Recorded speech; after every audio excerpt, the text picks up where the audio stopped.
What's up, guys and girls? So today we're in Corpus, and that's like normally a 30-minute drive for a motorcycle. Well, we're like right here, I guess. If you've ever been to Corpus, kind of by where the Selena statue is, and I guess the skate park that's kind of down the street a little more of the ways. But I just stopped right here at the IBC bank real quick, just so I could make sure the GoPro is actually recording, and to make sure my GoPro angle was okay. I guess lately I've been having issues with my GoPro angles not being that great, so I had to redo my videos. But anyways, so today's video, all I wanted to talk about was if you're going to barely start riding, like, or not really barely start riding, I guess if you've been riding too, but I just wanted to discuss some of the things that I wish that I would have known whenever I first started riding a motorcycle. So one of them would be, don't ride in puddles. Just don't, like, you know, try to go fast and drive into a puddle, or, you know, large body of water, or even a small body of water. Just like in a car, you know, you can hydroplane and lose control. So that's one thing you don't want to do, is you don't want to be going fast, and, you know, if you see a puddle of water in the road or whatever, don't try to drive fast in it, go slow. And then another reason for that too is if you drive fast in a puddle of water or body of water, whatever, you're gonna get wet. You're gonna get soaked wet. Your whole body's gonna get wet. It doesn't matter what you're wearing, you're gonna get wet. So that's another reason.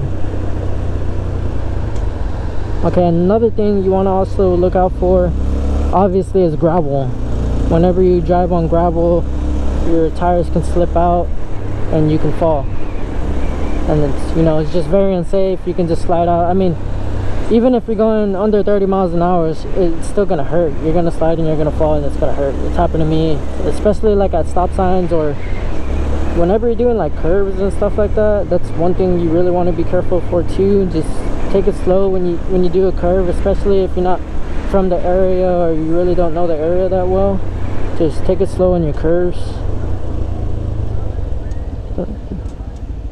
Yeah, just take it slow in your curves so you don't get in an accident. Oh, look at all those puppies. Oh, that's a pretty dog.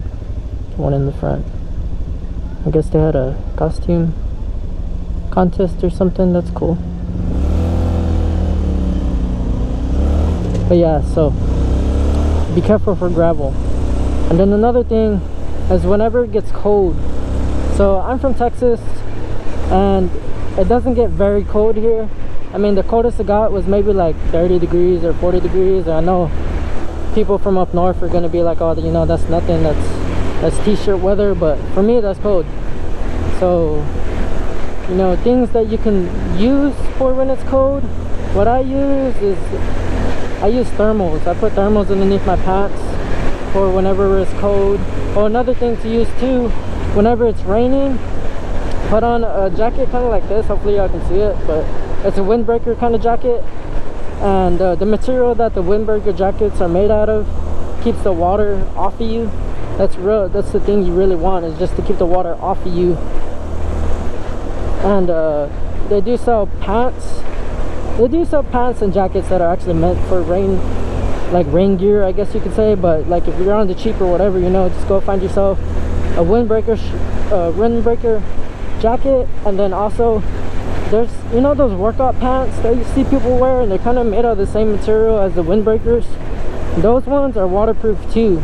Like, and well, way you can test them obviously is just put your hand inside there, pour water on top, and if it doesn't seep through, then obviously it's waterproof. But that's another good thing to put over your pants. So let's say you're going to work or whatever, or, you know, you just gotta go to the store real quick or whatever, put those on over your pants and you'll be fine. You won't get wet. So that's one thing I learned. Another thing you can get when it's cold, we'll go back to that topic, is heated grips. I know they sell heated grips. I don't know if they sell heated seats, but I know they sell heated grips. So that's one thing that you can buy. Pretty easy to install. Oh, when you first start riding, I don't know about anybody else, but whenever I first kind of did like my first actual curve, you know, like a decent curve, like it felt like not like I was gonna crash or anything. It just felt really awkward, you know, because I was going like over 55 miles an hour, so it just felt really weird. Another thing you might not know if you barely started riding a motorcycle or a scooter, moped, whatever you want to call it, they're all the same thing to me. But one thing you should know is that maintenance is expensive. If you know how to do it yourself, then the cheaper it is. But if you don't know how to do your own motorcycle maintenance, then it will get very expensive really quickly, especially if you're doing any sort of engine work or any type of modifications. Obviously, it's going to get expensive. I advise you to learn how to change your oil yourself. Basically all the basic things you should know how to do, like if you were to own a car, you know. Just learn how to change your own oil, learn how to change your own air filter. Just little things like that are the things you want to know. Another thing too that you want to keep up with is your chain, or whatever kind of drive your motorcycle is, whether it's belt driven, chain driven, or shaft driven. Obviously that is what keeps you going, so you want to keep up with that as frequently as you can. I have chain drive. All my motorcycles are chain drive. Honestly, I haven't had experience with belt drive or shaft drive because I've never owned one.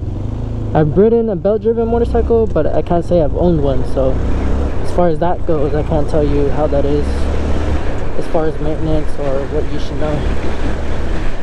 But what I can tell you is that I have owned the chain drive, and I can say I myself don't keep up with my chain as much as I should, and my chain still hasn't failed me, you know.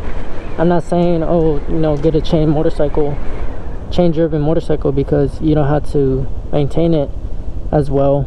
No, I'm not saying that. I'm saying maintenance your chain as frequently as possible, or you know, as soon as you can, whatever.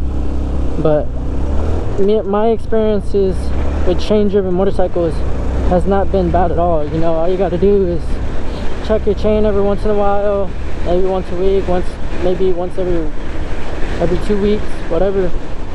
Just check your chain, and whenever it's loose, just loosen your axle and pull your tire back a little bit. Just make sure it looks straight-ish, and then tighten it up. That's all you got to do. It's fairly simple. Lube it up whenever it looks like it needs to be lubed up, and grease it up whenever it looks like it needs to be greased up, and you should be good to go. When you go for long motorcycle rides, especially if it's going to be your first long motorcycle ride, like over 2 hours, or I would say at least an hour and a half, so your motorcycle vibrates. So when you're riding for a really long time, when you get off your motorcycle, it happened to me and my girlfriend multiple times when I would take her with me on long trips, especially going to like San Antonio, which is like 2.5 hours away from where I live at the moment.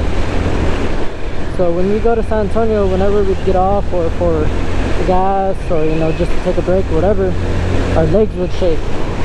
That's one thing I had experienced when I first went on my very first long ride, was my legs were shaking and they hurt because they were vibrating for a long time. So that's another thing you should know, is whenever you take long trips on your motorcycle, your legs will vibrate, especially if it's over an hour and a half or 2 hours. Your first motorcycle ride, your legs are going to vibrate because your body's not used to it, therefore them causing them to shake. That's another thing I had learned whenever I first started riding.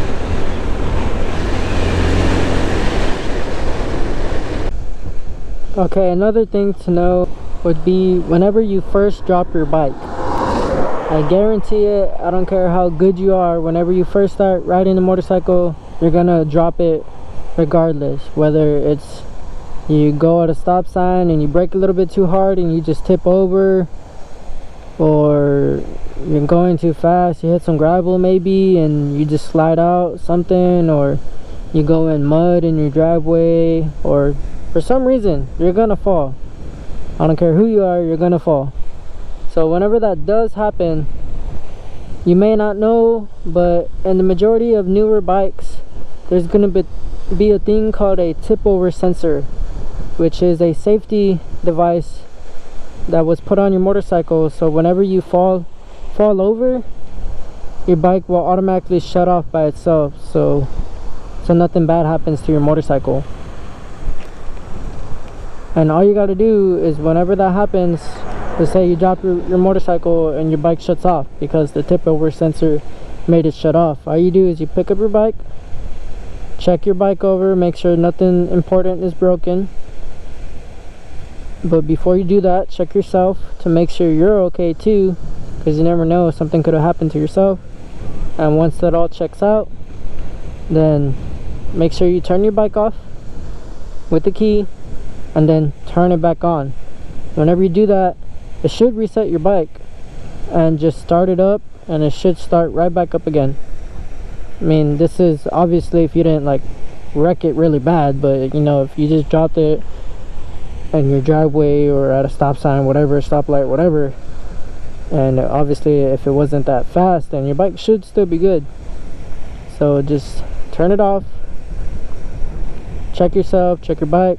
After that, turn it back on and start it up and see what happens, whether that be a Kickstarter or an electric start. However you turn on your bike, just start it back up and it should be good.